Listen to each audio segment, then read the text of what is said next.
Salve, salve nação! Saudações! Temos aqui a entrevista coletiva do nosso treinador Felipe Luiz e vamos ver o que ele tem a dizer depois de Flamengo 1, Vasco também 1. Não gostei do empate, não gostei do resultado, porém é o que temos para hoje. Mas eu quero dar a minha opinião do jogo depois da entrevista coletiva do Felipe Luiz. As imagens são da Flamengo TV, link na descrição como créditos. Vamos lá pro vídeo. Boa noite, Felipe. Aqui, Eric Viana do Mundo Bola Flamengo. Na última coletiva você falou sobre o sistema do Estudiantes ter dificultado um pouco o jogo do Flamengo no segundo tempo, as alterações que eles fizeram e tudo mais. Até o Flamengo se encontrar de novo demorou um pouco. Agora, já sabendo mais ou menos o que ele fez naquele ponto ali, você imagina que você consegue antever isso já pensando na próxima partida e para que o Flamengo não caia nos mesmos problemas que esse sistema, essas mudanças que ele impôs, acabou dificultando na última partida? Obrigado. A partir de amanhã começaremos a preparar, estudar e trabalhar o jogo contra o Estudiantes. Claro que tentaremos corrigir todos os aspectos onde eles conseguiram nos machucar um pouco nessa nossa saída de bola, na saída de bola deles, e corrigiremos a partir de amanhã. Hoje ainda é jogo do Vasco. Felipe, boa noite. Rodrigo Cerqueira, Grupo Globo. Você sempre deixa claro em semanas de clássicos que é um jogo que tem ingredientes a mais do que as questões técnicas, táticas. Envolve muito a questão mental. E o Flamengo hoje teve as mudanças, o time conseguiu abrir o placar, depois sofreu um bocado.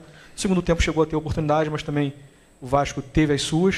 O que você acha, assim, na sua análise, que foi mais preponderante para o empate hoje? E com isso também pode ser importante para a sequência da temporada, porque o Palmeiras encostou agora também, tem um jogo a menos, enfim. Bom, primeiro que, como você falou, um clássico é um jogo diferente, tem uma atmosfera, um clima dentro do campo diferente. E começamos o jogo muito bem, controlando o jogo, encontrando os espaços, encontrando as soluções e saindo bem da pressão até fazer o gol. Depois de fazer o gol, tivemos aí algumas saídas, conseguimos sair, mas aí realmente o Vasco encaixou praticamente uma marcação individual e não conseguimos ter mais o controle, né? A partir desse momento começamos a acelerar um pouco demais o jogo, perdemos um pouco o controle e foi o melhor momento talvez do Vasco no jogo, o momento que eles foram superiores, depois do nosso gol, mas não criando chances, senão criando muito volume de bola parada, faltas laterais, escanteios, e até empatar o jogo com esse escanteio. Depois voltamos a retomar o controle, tivemos mais posse de bola no campo deles. Eles são um time que se fecham muito, voltam os 10 atrás da linha da bola em bloco baixo, praticamente fechados na área, então não é fácil entrar. E a partir daí eles começaram a jogar simplesmente em transição, em lançamentos longos, né? E foi isso praticamente o restante do jogo. Posse deles na área deles e com muitas ligações diretas, depois com perda da bola tentando contra-atacar. E essa foi a tônica do jogo. Tivemos chances claríssimas para fazer o segundo gol. Eles tiveram, como você falou, algumas chances, nenhuma claríssima. E acabou que um empate num clássico. Como nós não contávamos, queríamos vencer o jogo, mas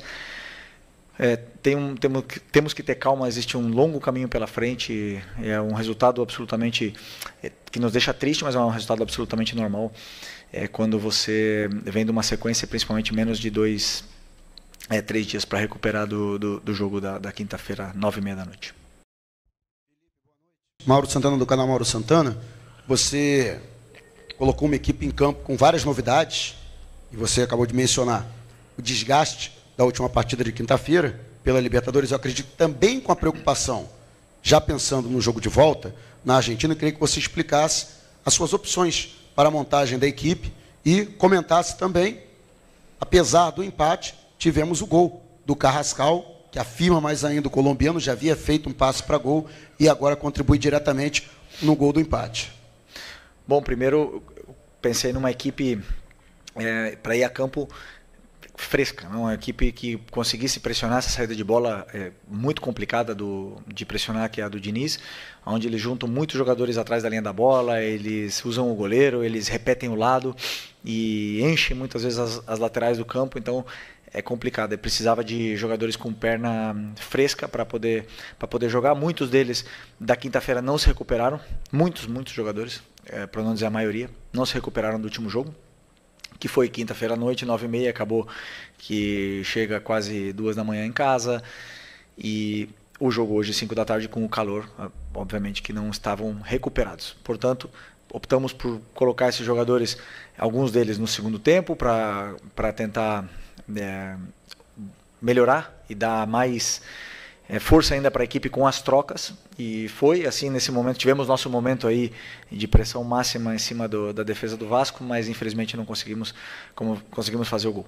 Sobre o Carrascal, um jogador que, como eu falei para vocês, tem muita qualidade e hoje fez um grande jogo, entendeu bem os espaços, entendeu bem a importância e a determinante que tem que ser o jogador que joga nessa posição.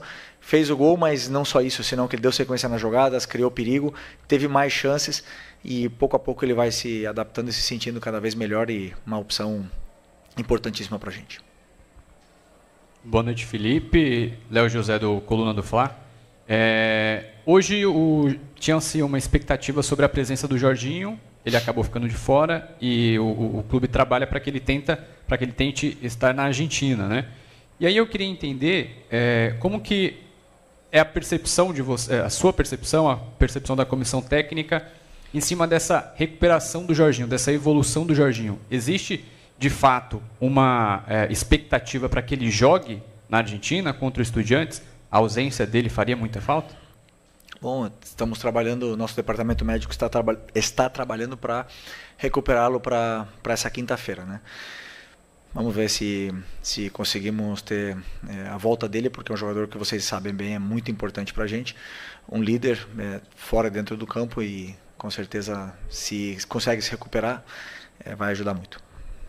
Boa noite, Felipe. Pedro Ramos, da Sintonia Esportiva. Meu colega comentou do Jorginho. Eu queria comentar sobre 2 jogadores, na verdade, perguntar sobre o De La Cruz e o Léo Pereira, que hoje não entraram em campo, foram substituídos, foram escolhidos por Danilo, inclusive e o Alan. Para o jogo da Argentina, eles voltam ou hoje foi realmente uma adaptação para ver se o Danilo pode voltar como titular para também o jogo da Argentina? Obrigado. Para isso, vamos ter que esperar a quinta-feira para a hora que sair a escalação, né? Mas, como eu falei para vocês, alguns jogadores não se recuperaram, e o Nico era um deles. Depois de 90 minutos, depois de muito tempo, não estava recuperado para poder performar da mesma forma que foi o último jogo. Boa noite, Felipe Luiz de Migo, canal Futepapo. A gente vê o Flamengo criando muito, tentando o tempo todo, às vezes falta um pouquinho, às vezes um pouco de sorte, mas também essa sequência agora para o final do ano é só pedreira, é só jogo importante, é só jogo decisivo. O que você pensa aí que você pode fazer para deixar a galera mais tranquila e até encarar essa maratona final para conseguir o objetivo aí de ser campeão? Não, como eu falei para vocês, calma e tranquilidade. Os resultados a gente não controla, né? Nós não podemos achar que vamos ganhar todos os jogos daqui até o final do ano. Queremos, vamos trabalhar para isso, mas o resultado nós não controlamos. Controlamos o nosso trabalho, o nosso dia a dia, e fazer com que os jogadores continuem acreditando nesse caminho que foi traçado e que eles vêm seguindo e vêm performando de uma forma esplêndida, e não se desviar, não deixar que os resultados afetem na parte mental, porque muitas vezes acontecem as oscilações com a sequência de jogos, né? Então, nosso time está jogando bem, está criando, está fazendo grandes atuações, e entender que esse resultado de hoje temos que apagar o mais rápido possível para poder estar com a cabeça boa para essa volta da Libertadores. Felipe, Isaac, Flavoz, hoje você mencionou a questão do fator calor, a questão também da renovação dos jogadores, mas eu observei uma questão um pouco diferente na proposta de jogo do Flamengo. Hoje o Rossi, ele deu mais chutões para frente, procurando jogadas mais nas laterais, com os jogadores tentando quebrar a barreira do Vasco, e um meio de campo hoje também que não conseguia fazer muita ligação. Era realmente muito da defesa para o ataque. No caso, o Vasco conseguiu taticamente mudar a forma do Flamengo jogar, ou hoje realmente você mudou a forma do Flamengo jogar para esperar de repente o Vasco ali entregar um pouco mais a bola e o Flamengo conseguir avançar mais? Não, não mudamos absolutamente nada no nosso modelo de jogo, só que os espaços são os que são. Se o adversário marca nossos volantes individuais, obviamente que o meio-campo não consegue jogar, não tem como eles performar. Se o zagueiro salta nos nossos meias, e os laterais também saltam para fazer essa marcação individual, o espaço está nas costas. E os jogadores dentro do campo eles têm que identificar onde está o espaço. Não é chutão, é um lançamento na profundidade. Por isso a opção também é do Bruno Henrique. A gente sabia que eles vinham subir bem a linha, e ele é um jogador um dos melhores que ataca o espaço da nossa equipe. E para tentar, com essa marcação individual, ia estar mano a mano lá atrás. Tivemos muitas vezes saímos dessa forma, porque não tem como jogar curto se o adversário iguala em todos os setores do campo. Mas o que eu falei, de uma vez chegando no terço final do campo, aí para mim talvez faltou um pouco mais de controle, aceleramos demais as jogadas, nos precipitamos, não estávamos no nosso melhor dia de escolhas, né, nas tomadas de decisões ali, aceleramos um pouco mais e, claro, não é fácil roubar a bola do time do Vasco. Então, é praticamente isso, mas a nossa forma de jogar não mudou. Os jogadores que identificam o espaço onde o adversário deixa. SRN. É inegável, Felipe, a contribuição e a importância do Rossi, né, para o time do Flamengo. Inclusive, poucos minutos antes do gol do Vasco, ele fez uma excelente defesa. Mas aí, pegando o lance do gol do Vasco, aí não é o erro específico dele, mas, novamente, ele fica no meio do caminho, ele fica indeciso em sair do gol ou não sair. Isso aconteceu em alguns outros jogos também. Como você e a comissão técnica enxergam essas situações do Rossi nessa dificuldade de sair do gol em algumas ocasiões? Não, eu não vejo dificuldade. Eu vejo que um goleiro que arrisca e sai do gol aonde o treinador dele pede para ele fazer isso, claro que em algum momento pode acontecer de ele ter dúvidas, de errar. O que nós temos que fazer é continuar trabalhando esse momento do jogo, que é a bola parada defensiva, para poder corrigir esses erros, né, que você bem citou, porque ele é uma peça muito importante nessa nossa bola parada e tenho certeza que vamos ajustar. Olá, Felipe, aqui, tudo bem? Boa noite, Júlio Miguel Neto, da Rubro News TV. Ainda falando sobre a situação do Nico Dela Cruz, ele teve uma inatividade importante, né, e ficou fora das últimas convocações do técnico Marcelo Bielsa. Jogou esse último jogo, inclusive foi até o Saúl que saiu com dor no tornozelo, mas hoje não entrou, né? Você falou sobre a recuperação, né, da última partida que foi desgastante contra o Estudiantes. A não entrada do Dela Cruz também pode ser uma preparação, justamente se caso o Jorginho possa não vir atuar contra o Estudiantes, porque o Nico já não é de hoje que vem sofrendo com essas questões físicas. Um jogador tão importante quanto ele, mais uma vez, fica de fora, né? Ele não entra, não joga. Foi assim contra o Juventude, e aí você escalou ele contra o Estudiantes, e assim hoje contra a equipe do Vasco da Gama. Mais ou menos, passa por isso também pela sua cabeça, caso você não tenha o Jorginho, poder entrar com o Dela Cruz, por isso não ter utilizado ele hoje? Não pensei no jogo da quinta-feira, pensei nos jogadores que estavam com pernas frescas, estavam nas melhores condições para poder vencer do Vasco, né? Vocês dizem, e eu também afirmo, meu elenco para mim é o melhor de todos da América, eu tenho que usar esse elenco. E o Dela Cruz hoje não estava, e convoquei ele esperando que essa recuperação até hoje, para ver como é que ia ser a evolução dessa recuperação dele, do Arrascaeta, do Pedro, de todos eles, né? E infelizmente não estava nas melhores condições para poder jogar muitos minutos. Então optei por não usá-lo. O que eu espero é que o próximo jogo estejam todos os jogadores à disposição, tendo 4 dias de margem para poder recuperar, então eu tenho certeza que todos eles vão estar à disposição e se o Jorginho voltar, melhor ainda.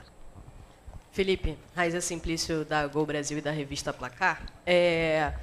A gente viu, né, o Flamengo soltou um comunicado oficial dizendo que foi informado, recebeu um ofício da Conmebol que o cartão do Gonzalo Plata não foi computado, né? A informação que eu tenho é que não é que ele tenha sido anulado, é que ele não foi computado. Não sei exatamente a diferença, mas foi isso que me passaram da Conmebol.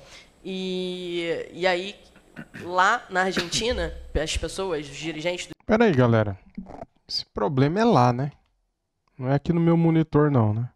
E aí, lá na Argentina, as pessoas, os dirigentes do Estudiantes, pessoas ligadas ao Estudiantes, estão dizendo que não receberam nada da Conmebol, que se isso acontecer, eles vão fazer pressão em cima da Conmebol, calor, aquilo tudo. Eu queria saber se você está contando com o Gonzalo Plata para o jogo da volta, né, pelo fato da Conmebol ter enviado esse ofício ao Flamengo. Como é que está essa situação em relação a isso? Até caiu. Galera, infelizmente minha internet caiu, cara. Caiu aqui e vou ter que postar depois essa coletiva, o restante aí. Cara, eu tinha separado aqui, galera, os números do jogo, né? O Flamengo teve 62% de posse de bola contra 38% do Vasco. Foram 4 grandes chances para o Flamengo e uma só do Vasco. Total de chutes, 14 do Flamengo e 11 do Vasco. Defesas do goleiro, 3 do Rossi e 2 grandes defesas, né? 2 do goleiro do Vasco, do Léo, né? Escanteios, 3 do Flamengo e 7 do Vasco. Passes, 512 do Flamengo e 321 do Vasco. Cara, eu não gostei do jogo. Eu entendo que o Flamengo precisava poupar, né, para chegar inteiro contra o Estudiantes na próxima quinta-feira, porque jogou quinta à noite. Jogar no domingo fica puxado, né? São poucos dias de descanso, não dá nem para descansar direito, não dá para treinar, né? Então, quanto isso, não tem problema. A minha revolta, a minha indignação, cara, é perder 4 pontos no Campeonato Brasileiro para o Vasco. Essa é a minha indignação. Por quê? O Vasco, ele é o 15º colocado. Tem 2 pontos só fora da zona de rebaixamento. Essa é a minha indignação, minha revolta de perder 4 pontos para um time que luta para não cair. Mesmo com time reserva, com time misto, o Flamengo tinha que ganhar de um time desse, cara. Tinha que ganhar, né? Em 24 rodadas, eles têm 24 pontos. A gente tinha o dever, a obrigação de ganhar do Vasco hoje, mesmo com o time reserva. Porque a diferença existe, galera, né? E o que mais me deixa chateado também é que, mais uma vez, o Flamengo sai na frente e cede o empate. E dessa vez o Rossi saiu errado do gol, né? Ele deu a oportunidade para o Vasco fazer o gol. Se ele fica no gol, se ele não fica no meio do caminho, se ele fica parado ali em cima da linha, ele pega a bola, cara. Né? Então, ele saiu, quis voltar, não deu tempo e perdemos o jogo no erro do Rossi. Mas não estou aqui para crucificar ninguém, só acho que é muito triste para o torcedor perder 4 pontos para o Vasco no Campeonato Brasileiro. Só isso que eu acho. Mas eu entendo que o jogo mais importante do ano é quinta-feira contra o Estudiantes. O Flamengo precisa se classificar, precisa passar. Tem que passar. De um jeito ou de outro, tem que passar. Valeu, galera. Tamo junto. Saudações rubro-negras. Fui.